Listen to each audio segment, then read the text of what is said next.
আসসালামু আলাইকুম। আমরা এখন আছি লালমাইয়ের বিখ্যাত লালমাই পাহাড়ে। এখানে দেখতে পাচ্ছি অসংখ্য চায়ের বাগান। দেখেন চা পাতাগুলো কত সতেজ, কত মনোরম দেখা যাচ্ছে চা পাতা। বিশেষ করবেন না, এটা হচ্ছে মজুমদার স্কুল। এটা হচ্ছে জাপানি স্কুল, বাংলাদেশ এবং জাপানের মিলন লেখা একটি স্কুল। আমাদের সাথে এই মুহূর্তে আছে সাব্বির ভাই। সাব্বির ভাইয়ের সাথে আমরা পুরো চা বাগান আজকের এই ভিডিওতে ঘুরে দেখাবো। চলুন শুরু করা যাক। আপনারা প্রথমে আসবেন রতনপুর থেকে বড় ধর্মপুর যে কোনো সিএনজিতে স্বল্প মূল্যে বা 20 টাকা ভাড়ায় এখানে চলে আসতে পারবেন।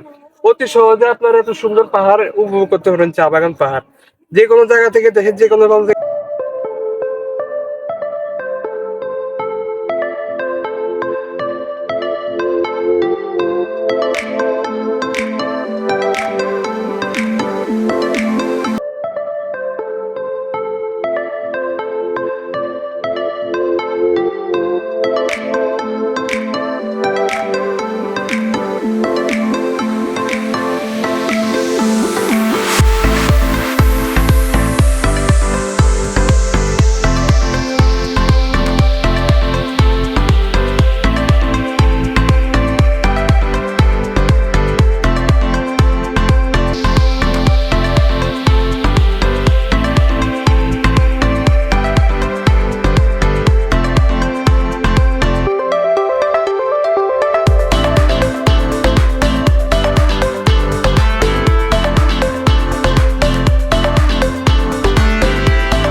এই মুহূর্তে আমরা ছিলাম এই পাহাড় চা বাগানে।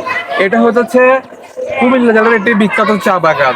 একমাত্র কুমিল্লা এবং একটি চা বাগান রয়েছে যা কোথাও নেই।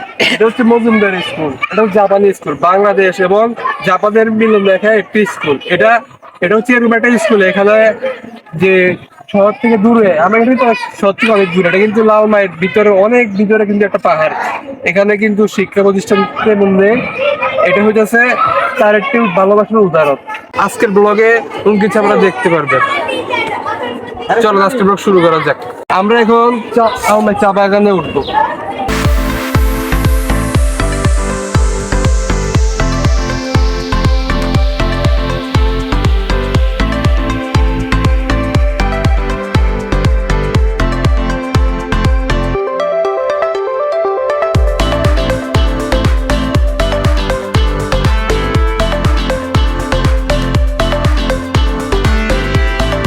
এখানে দেখতে পাচ্ছি অসংখ্য চায়ের বাগান, অসংখ্য চা। দেখেন চা পাতাগুলো কত সতেজ, কত মনোরম দেখা যাচ্ছে চা পাতা। বিশেষ করবেন না, আশেপাশটা দেখা যায়। দেখেন চায়ের বাগান, চারিদিকে চির সবুজ চা পাতায় পরিপূর্ণ একটি বাগান। অসংখ্য সুন্দর একটি পরিবেশ। অবশ্যই এখানে এসে কিছু ভালো কিছু উপভোগ করতে পারবেন। প্রাকৃতিক দৃশ্য, প্রাকৃতিক